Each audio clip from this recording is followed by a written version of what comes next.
ನಂತರ ನಿವೃತ್ತರಾಗಿರೋರು. ಯಾಕೆ ಅಂತ ಅಂದ್ರೆ ನ್ಯಾಯಾಲಯದಲ್ಲಿ ಮೊನ್ನೆ ನೀಡಿರ್ತಕ್ಕಂಥ ತಮಿಳುನಾಡು ನ್ಯಾಯಾಧೀಶರು 14ರ ನಂತರ ನಿವೃತ್ತರಾದವರಿಗೆ ಈ ತೀರ್ಪು ಅನ್ವಯ ಆಗುತ್ತೆ ಅಂತಕ್ಕದನ್ನ ಸ್ಪಷ್ಟವಾಗಿ ಹೇಳಿದ್ದಾರೆ. ಯಾಕೆ ಅಂತ ಅಂದ್ರೆ ಈ ನ್ಯಾಯಾಲಯದ ತೀರ್ಪಿನ ವಿರುದ್ಧವಾಗಿ ನಾವು ಯಾರು ಹೋಗಕ್ ಸಾಧ್ಯ ಇಲ್ಲ. 14 ನಂತರ 1250 ರೂಪಾಯಿ ಕೊಟ್ಟು ಇದಾಗಿ ತಾವು ನಿವೃತ್ತರಾಗಿರ್ತಕ್ಕಂಥವ್ರು ಎಷ್ಟು ಜನ ಇದ್ರೆ ಕೈ ಎತ್ತಿ. 14 ನಂತರ ಇರೋರು, 14 ನಂತರ 14 ಆದ್ಮೇಲೆ ನಿವೃತ್ತರಾಗಿರೋರು ಆಯ್ತು. 14 ಕೆಳಗಡೆ ನಿವೃತ್ತರಾಗಿರೋರು, 14 ಕೆಳಗಡೆ ಎಲ್ಲರೂ 14 ಕೆಳಗಡೆ 95 2014 ಮಧ್ಯೆ ಆಯ್ತು. ಸ್ನೇಹಿತರೆ, ಈಗ ಹೆಚ್ಚು ಜನ 2014 ನಂತರ ನಿವೃತ್ತರಾಗಿರೋದು ಈ ಒಂದು ಸಭೆಯಲ್ಲಿ ಕಂಡು ಬಂದಿದೆ. ಈ ಒಂದು ನ್ಯಾಯಾಲಯದ ತೀರ್ಪನ್ನ ಚಾಲೆಂಜ್ ಮಾಡ್ಬೇಕು ಅಂತ ಅಂದ್ರೆ ರಾಜ್ಯ ಉಚ್ಚ ನ್ಯಾಯಾಲಯದಲ್ಲಿ ಇರ್ತಕ್ಕಂಥ ವಕೀಲರನ್ನ ಭೇಟಿ ಮಾಡ್ಬೇಕು. ಎಲ್ರಿಗೂ ತಮ್ಮದೇ ಆದ ಇದಿದೆ, ಸ್ವಾಭಿಮಾನ ಇದೆ, ಹಕ್ಕಿದೆ, ಮತ್ತೆ ನಿಮ್ಮ ಒಂದು ಇದನ್ನ ಪ್ರಸ್ತುತಪಡಿಸ್ತಕ್ಕಂಥ ಇದಿದೆ. ನಾನು ಕೂಡ ವಕೀಲರನ್ನ ಸಜೆಸ್ಟ್ ಮಾಡ್ತೀನಿ. ಆ ಒಂದು ವಕೀಲರನ್ನ ನೀವು ಭೇಟಿ ಮಾಡಿ ಮುಕ್ತವಾಗಿ ಮಾತನಾಡಿ. ಯಾಕೆ ಅಂತ ಅಂದ್ರೆ ವಕೀಲರು ಇವತ್ತಿನ ಒಂದು ಖರ್ಚು ವೆಚ್ಚ ಅದು ಅದಕ್ಕೂ ನಮ್ಮ ಇದಕ್ಕೂ ಸಂಘಟನೆಗೂ ಸಂಬಂಧ ಇಲ್ಲ. ನೀವು ವೈಯಕ್ತಿಕವಾಗಿ ಕೊಡ್ತಕ್ಕಂಥ ಅಮೌಂಟು ನಾವು ಯಾವುದೇ ರೀತಿಯಾದ ಕಲೆಕ್ಷನ್ ಮಾಡಲ್ಲ. ಅದು ಇವತ್ತು ಓಪನ್ ಆಗಿ ಹೇಳ್ತಾ ಇದ್ದೀನಿ.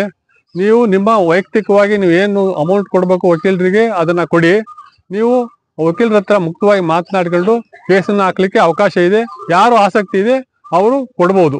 ಆ ಒಂದು ಅಂಶನ ನಾನು ಇಲ್ಲಿ ಹೇಳ್ತಾ ಇದ್ದೀನಿ. ಎರಡನೇ ಅಂಶ, KSRTC ಸಂಸ್ಥೆಯಿಂದ ನೇರವಾಗಿ ಸರ್ವೋಚ್ಚ ನ್ಯಾಯಾಲಯದಲ್ಲಿ ಒಂದು SLP ನ ಹಾಕಿದ್ದಾರೆ. SLP ನ ಹಾಕಿ ನಾವು ಟ್ರಸ್ಟ್ ನಿಯಮಗಳ ಪ್ರಕಾರ ನಾವೊಂದು ಸಂಸ್ಥೆ ನಡೀತಾ ಇದೆ. ಈ ಸಂಸ್ಥೆನಲ್ಲಿ ಸುಮಾರು 1,25,000 ಜನ ನೌಕರರಿದ್ದಾರೆ. ಈ ನೌಕರರ ಒಂದು ಟ್ರಸ್ಟ್ ರೂಲ್ಸ್ ಪ್ರಕಾರ ನಾವು ದುಡ್ಡು ಇಟ್ಕೊಂಡಿದ್ದೀವಿ. ನಾವು ವೈಯಕ್ತಿಕವಾಗಿ ದುಡ್ಡು ಇಟ್ಕೊಂಡಿಲ್ಲ. ನಮ್ಮ ವ್ಯವಹಾರ ಎಲ್ಲ EPFO ಅಧಿಕಾರಿಗಳಿಗೆ ಗೊತ್ತಿದೆ. EPFO ಅಧಿಕಾರಿಗಳು ಕೊಡ್ತಕ್ಕಂಥ ನಿರ್ದೇಶನ, ಅವರು ಕೊಡ್ತಕ್ಕಂಥ ಸಲಹೆಗಳು 12% ಎಂಪ್ಲಾಯರ್ ಕಾಂಟ್ರಿಬ್ಯೂಷನ್ ಇದನ್ನ ಡಿಡಕ್ಟ್ ಮಾಡ್ಬೇಕು ಅಂತ ಹೇಳಿ ಏನು ಟ್ರಸ್ಟ್ ರೂಲ್ಸ್ ಅಲ್ಲಿ ಇದೆ ಅದ್ರ ಪ್ರಕಾರ ನಾವು ಮಾಡಿದ್ದೇವೆ. ಟ್ರಸ್ಟ್ ರೂಲ್ಸ್ ಎಲ್ಲಾ ನೌಕರಿಗೂ ಕೂಡ ಅನ್ವಯ ಆಗುತ್ತೆ. ಅದ್ರ ಪ್ರಕಾರ ಮಾನ್ಯ ಸರ್ವೋಚ್ಚ ನ್ಯಾಯಾಲಯದಲ್ಲಿ ಒಂದು SLP ನ ಫೈಲ್ ಮಾಡಿದರೆ ಈಗಾಗಲೇ ಅದು ಸ್ಕ್ರೂಟಿನಿ ಆಗ್ತಾ ಇದೆ. ಇಷ್ಟಲ್ಲೇ ಬರ್ತಾ ಇದೆ ಅದು. ಆ ಒಂದು ತೀರ್ಪು ನೇರವಾಗಿ ಆ ತೀರ್ಪಿನಲ್ಲಿ ಏನಾದ್ರು ನಾವು ಯಶಸ್ವಿ ಆದ್ರೆ ಎಲ್ಲ 2014 ನಂತರ ನಿವೃತ್ತರಾಗಿರ್ತಕ್ಕಂಥವ್ರಿಗೆ ಪೆನ್ಷನ್ ಬರುತ್ತೆ, ಹೈಯರ್ ಪೆನ್ಷನ್ ಬರುತ್ತೆ. ಅವರು ಒಂದು ಅರಿಯರ್ಸ್ ನ ಕಟ್ಟಬೇಕು. ಯಾಕಂದ್ರೆ ಈಗಾಗಲೇ ನಾವು 8.33% ನಾವು ಪೆನ್ಷನ್ ತಗೋತಾ ಇದ್ದೀವಿ. 8.33% 1,250 ರೂಪಾಯಿ 15,000 ರೂಪಾಯಿ ವಾರ್ಷಿಕ ಕಟ್ಟಿದ್ದೀವಿ. ಆ ಅಮೌಂಟ್ ಅಲ್ಲೇ ಇರುತ್ತೆ.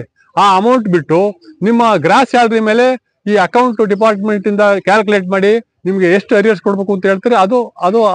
ಅದನ್ನ ಈ ಮುಂದೆ ಚರ್ಚೆ ಮಾಡೋಣ. ಅದು ಇದ್ದೇ ಅದು.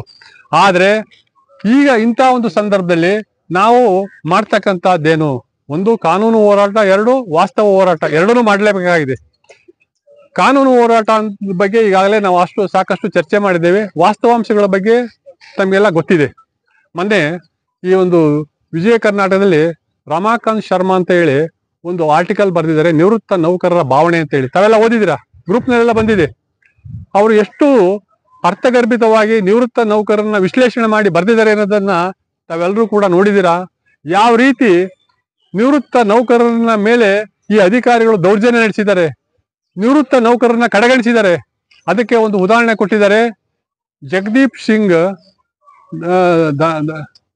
ಉಪರಾಷ್ಟ್ರಪತಿಗಳಿದಾರಲ್ಲ, ಜಗದೀಶ್ ಧನ್ಕರ್ ಅವರು 3 ಹುದ್ದೆಗಳನ್ನ ಹೊಂದಿದ್ರು. ಒಂದು ರಾಜಸ್ಥಾನ ಅಸೆಂಬ್ಲಿ ಎಲೆಕ್ಷನ್ ನಲ್ಲಿ MLA ಆಗಿದ್ರು, ನಂತರ ರಾಜ್ಯಸಭಾ ಆದ್ರು, ಉಪರಾಷ್ಟ್ರಪತಿ ಆದ್ರು. ಈ 3 ಅವಧಿಗಳಿಗೂ ಕೂಡ ಪೆನ್ಷನ್ ಬರುತ್ತೆ ಅವ್ರಿಗೆ. ಆ 3 ಅವಧಿಗಳ ಪೆನ್ಷನ್, ಒಂದು ಪೆನ್ಷನ್ 45,000 ರೂಪಾಯಿ ಮಂತ್ಲಿ, ಇನ್ನೊಂದರದು ಪಾರ್ಲಿಮೆಂಟ್ದು 52,000 ರೂಪಾಯಿ, ರಾಷ್ಟ್ರಪತಿದು 2 ಲಕ್ಷ, ಒಟ್ಟು 3 ಲಕ್ಷ ರೂಪಾಯಿ ಪೆನ್ಷನ್ ಬರುತ್ತೆ ಅವ್ರಿಗೆ ಕಾನೂನಾತ್ಮಕವಾಗಿ. 70 ವರ್ಷ ದಾಟಿದ್ರೆ ಅವ್ರಿಗೆ 20% ಹೈಕ್ ಆಗುತ್ತೆ. 20% ಹೈಕ್ ಆಯ್ತು ಅಂತಂದ್ರೆ 3.25 ಲಕ್ಷ ಬರುತ್ತೆ. 80% ದಾಟಿದ್ರೆ 80 ವರ್ಷ ದಾಟಿದ್ರೆ 50% ಆಗುತ್ತೆ. ಆವಾಗ 6 ಲಕ್ಷ ರೂಪಾಯಿ ಬರುತ್ತೆ. 90 ದಾಟಿದ್ರೆ 100% ಡಬಲ್ ಅಂದ್ರೆ ಏನು ವ್ಯವಸ್ಥೆ ನಡೀತಾ ಇದೆ ಇಲ್ಲಿ, ಜನಪ್ರತಿನಿಧಿಗಳಿಗೆ ಒಂದು ದುಡಿಯುವ ಕಾರ್ಮಿಕರಿಗೆ ಒಂದು ನ್ಯಾಯ ಯಾವ ರೀತಿ ಶೋಷಣೆ ಮಾಡ್ತಾ ಇದ್ದಾರೆ ಅನ್ನೋದಕ್ಕೆ ನಿಮ್ಗೆ ಉದಾಹರಣೆ ಕೊಟ್ಟು ಹೇಳ್ತಾ ಇದ್ದೀನಿ. ಯಾಕೆ ಅಂತ ಅಂದ್ರೆ ನಾವೇನ್ ಯಾರಿಗೂ ಹೆದರ್ಬೇಕಾಗಿಲ್ಲ. ಯಾಕೆ ಅಂತ ಅಂದ್ರೆ ನಾವು ಎಲ್ಲಾ ಸೇವೆ ಸಲ್ಲಿಸಿದೀವಿ, ಎಲ್ಲಾ ಇದನ್ನು ನೋಡಿದ್ದೇವೆ. ನಮ್ಗೆ ಎಲ್ಲಾ ಏನು ವ್ಯವಸ್ಥೆ ನಡೀತಾ ಇದೆ ಎಲ್ಲ ಕಣ್ಮುಂದೆ ಕಾಣ್ತಾ ಇದೆ. ಆ ದೃಷ್ಟಿಯಿಂದ ಹೇಳ್ತಾ ಇದ್ದೀನಿ ಸ್ನೇಹಿತರೆ, ಈ ರೀತಿಯಾಗಿ ದೇಶದಲ್ಲಿ ತಾರತಮ್ಯ ಮಾಡ್ತಾ ಇದ್ದಾರೆ, ದುಡಿಯುವ ವರ್ಗವನ್ನ ಶೋಷಣೆ ಮಾಡ್ತಾ ಇದ್ದಾರೆ.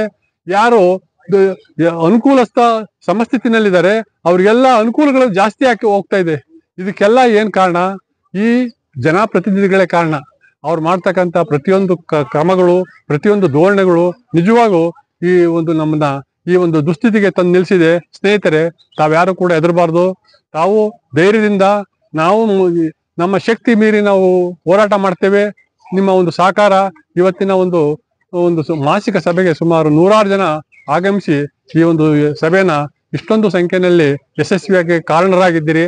ತಮ್ಮೆಲ್ಲರಿಗೂ ಕೂಡ ಧನ್ಯವಾದ ಹೇಳ್ತಾ ನನ್ನ 2 ಮಾತನ್ನು ಮುಗಿಸ್ತಾ ಇದ್ದೀನಿ.